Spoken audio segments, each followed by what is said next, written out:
Jaipur via Kota कृपया ध्यान आपो अहमदाबाद दिल्ली में आपका स्वागत ಲಕ್ನೋ ಜಂಕ್ಷನ್ ನಿಲ್ದಾಣದ ಕಡೆಗೆ ಹೊರಟಿರುವರೆ Hyderabad Punjab Express পরবর্তী স্টেশন নেতাজি ভবন कृपया ध्यान दियो।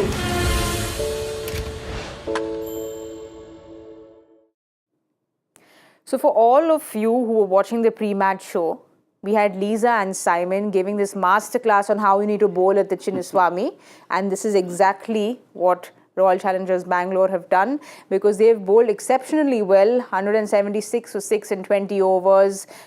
Having a look at the bowling first, Siraj 2 for 26 in his 4, Maxi 2 for 29 in his 3, Yash Dayal 1 for 23 in his 4.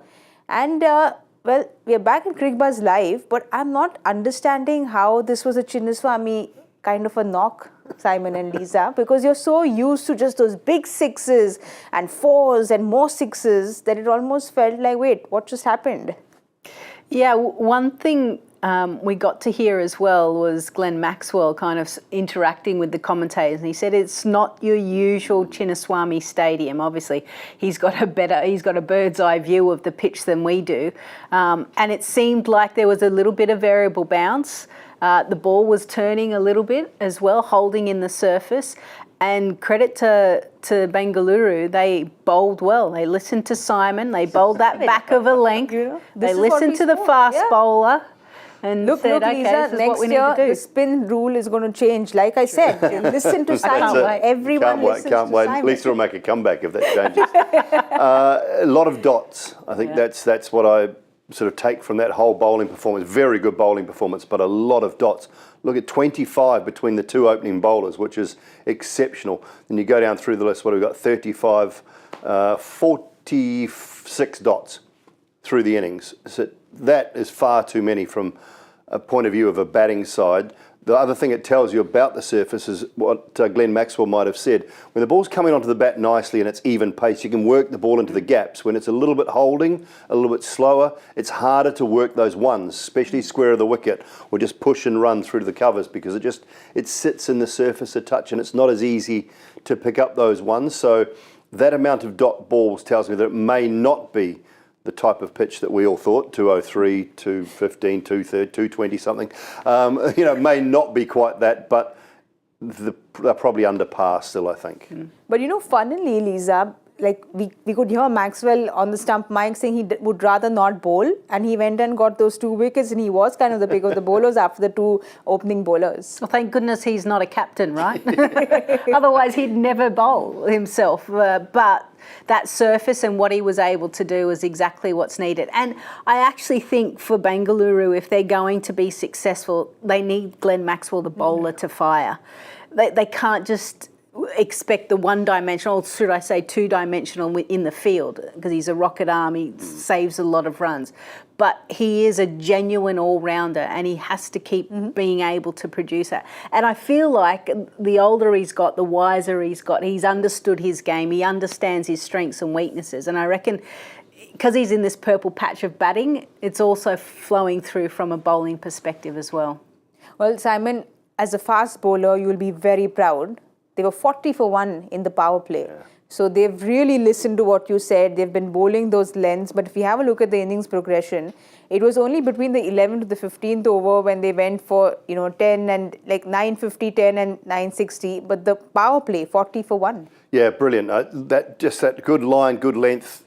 Siraj didn't take the stumps out of play too much at all, and Yash Dayal was finding a bit of swing going past the outside edge of Shikhar Dhawan's bat. He was swinging the ball away from the right-handers as well. But the key to it would be the length. They were always just slightly back of a length. They didn't give them anything. I don't think it was hardly any drive balls that went down the ground. Bairstow made one, I think, when he maybe advanced or just hit one off Siraj over a wideish mid-on, but there wasn't a lot of deliveries to drive. So they took note. They obviously have studied what's gone wrong in the past, followed a bit of what they talked about with Josh Hazlewood, what we talked about, just banging away at that back of a length. And that puts the opposition under pressure. When you think you've got a 190 to 200 surface and you don't get a great power play, then you have to be overly aggressive through the middle. Up until Shashank, I mean, no one scored at more than 147. And I think everyone else below that was like 135 or below strike rate. So nobody could really get the ball away. Prabh Simran was I think in that 140 marker and just above, but no one else could really get the ball away. So it proved how tough it was, how well I think Bengaluru side bowled, and yeah, I mean, that's a target that they would be over the moon chasing, I would have thought. The other thing as well is we talk about Chinnaswamy and big scores, but if you keep picking up wickets, it's a new batter that has to come in, assess the conditions. I know a lot of these guys can go from ball one, but still it just takes a little bit of a dip, and the in batter then goes, okay, do I take that extra risk? Because we don't want to lose 2 wickets in an over or back to back. So picking up wickets, which Bengaluru were able to do, just also halted Punjab's innings as well. But you know, Simon, a little bit more on Siraj and Dayal, because they've gone for 3 for 49 in their 8 overs, and the remaining bowlers have gone for 3 for 125 in their 12 overs. So it just shows how well both of them have bowled. Yeah, absolutely. I mean, 6.5, 5.75 when you've got to bowl tough overs in the power play.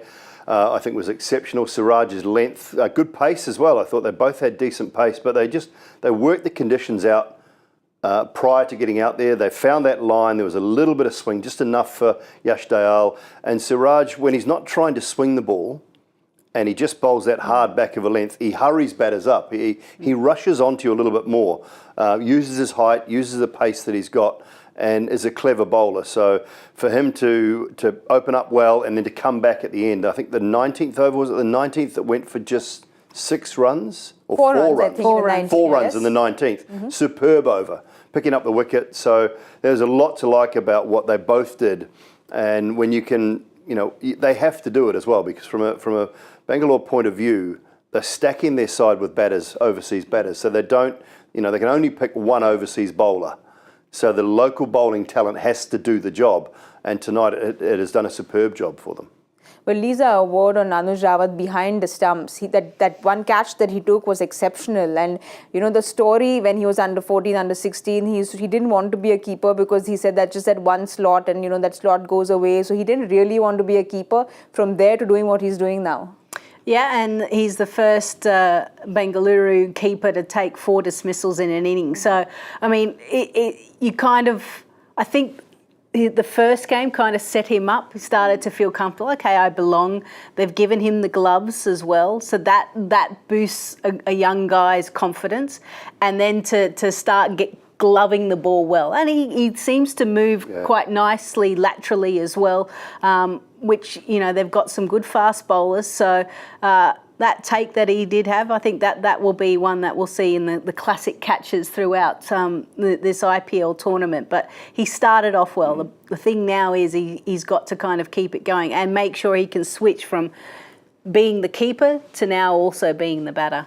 But Simon, it was so nice to see DK kind of just constantly being there, guiding him. I saw him kind of chatting with him a few times. It's almost the handing over of the baton, because we know this is going to be DK's last IPL and he's taking up the responsibility very well. Yeah, and I think, look, DK, we all know him well from being in the Cricbuzz studios as well and spending plenty of time around him. He is that sort of guy. He's not going to hold anything back from, you know, passing on any little bit of wisdom he can, helping a young player out, looking after a young man at the start of his sort of career. And I know he's been elsewhere. I know was it Rajasthan he was at, where he just might have played 1 game, 2 games, didn't get really much of an opportunity at all. And this is a season where he's now going to play every game. He's going to keep in every game.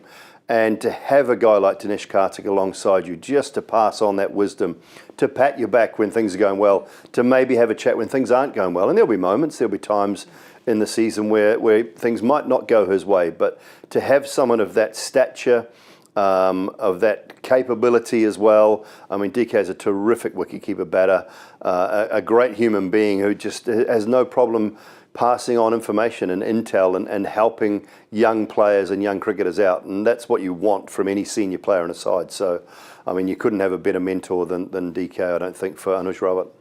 And you know, you were talking about Anuj Rawat, the batter. So funnily, he was with Rajasthan for 3 years before the mega auction. And in the mega auction, so before that, he's played 3 seasons. He's had 2 games, he's had 1 ball and no runs. And then after that, he went and got sold, and he got sold 17 times Ridiculous his base amount. price, in spite of having those 3 seasons. So that's what they believed in, and we're seeing what he's doing now. Yeah, and it's also how the guys perform and what you see the scouts when they go out and watch Vijay Hazare or Mushtaq competition. So you've got to perform, you've got to perform consistently, you've got to kind of show that you're willing to take the game on, obviously, especially in the T20 format. And despite the poor performances, thankfully, Bengaluru saw that, this guy's got something about him. And they're also thinking ahead. DK is older, right? Yeah. Okay, so yes, this guy hasn't quite hit his straps, but we believe in him and invest. And we've seen that with Mumbai. They invest in young players and they tend to produce some pretty good players. Am I right in saying that his coach in Delhi was Virat Kohli's coach as well? So there might have been a little bit of intel coming from that point of view as well. The coach might have been saying to Virat, look, this kid can play. He's got some serious talent. You need to be looking at him. If you're asking for my advice, I think he can play. So there might have been a little bit of intel coming that way as well. But it's a story that will unfold over time. He'll have his ups, he'll have his downs, but he's had a good start to the tournament with runs in game number 1 and a very good keeping performance so far in game 2. And he said that, he knows he needs to be flexible because he likes, like you were talking about in the pre-match show, he likes playing in the top of the order, but he knows that he needs to be flexible and come in the middle order. So he knows his role is very clear. And he said that really helps me because I know what my role is. And that's kind of helped him in his batting. So he did that in the first game. Can we expect to see him shine more in the coming season? Yeah, probably, I'd say so. What players really want is just clear communication, to know their role so that when they do go to training, it can be very specific training. So there's no point him facing the new ball. It's all about him facing the older deliveries, get your fielders out there, kind of know roughly where they are, and then start to see how you can manipulate and find the boundary, knowing you're going to face, 5, 10 balls, maybe maximum. If things are terrible, you'll face a few more like he did in the first game. So when you know your role, you can train specifically, and then you're very clear when you walk out there, and that's what we saw in the first game. And do you think that was probably lacking in today's game with Punjab's batting? Because, the fulcrum of their batting is Shikhar Dhawan, and we've spoken about strike rate a lot. You can't open the batting with that kind of a strike rate, and he is their main batter. So do you think they kind of didn't know whose role was what? Well, 37 deliveries he's used up for his 45 runs, and outside of Johnny Bairstow, he didn't lose a wicket. I mean, that partnership with Prabh Simran was going along really nicely, but Shikhar couldn't up that strike rate of his, and that's a bit of an issue. Again, I'll come back to it though. We haven't seen two sides bat yet on this pitch. We don't know whether it is a little bit tougher. Maxwell said it. The commentators have mentioned it in passing. It may not be a 200 surface. It may be a little bit tougher than what we presume and what we're used to seeing. So I'll be interested in the first 6-7 overs from the Bangalore innings, just to see whether they play any differently, whether they go a little bit harder in that power play against the new ball, in case as it gets older it's just holding a little bit as well. So I'm loath to judge a pitch or strike rates too much until two sides have batted, because that might be enough. It might be they're going to have to bowl brilliantly, probably, but it may be enough. So I'll just hold fire on having too much of a go at the strike rates just yet, because I do love a go at a strike rate. Don't we know, Simon? Don't we know? But Lisa, the last year's average score was 196, so they're 20 runs short.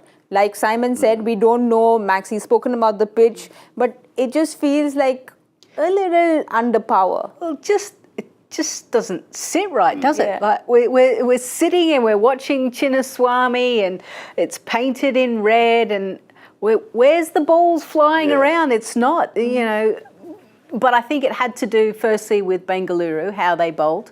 The power play certainly set that up.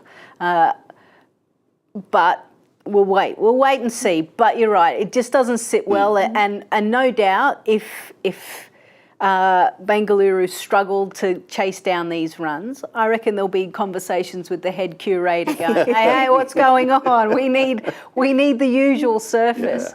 because that's what people are used to. They're used to that spectacle. Well, the spectacle that most RCB fans are waiting for are the Faf and King Kohli show, because that's what everyone turns up for. Last season, they've made 939 runs, if I'm not wrong. Yeah. They've got a cumulative of 21,000 T20 runs between them. So all the fans are waiting for them to both come out. Yeah, they are, because it's all about the big names as well.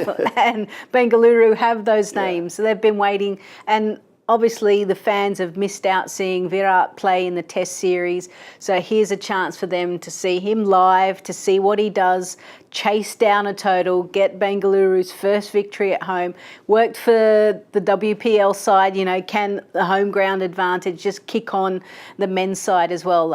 So I think there's a special innings coming from both of them. Yeah, he wasn't fluent in the game, number one, was he? 20 off 20, well, 21 off 20, but I was looking back at it today. I think he faced 6 or 7 balls only in the power play.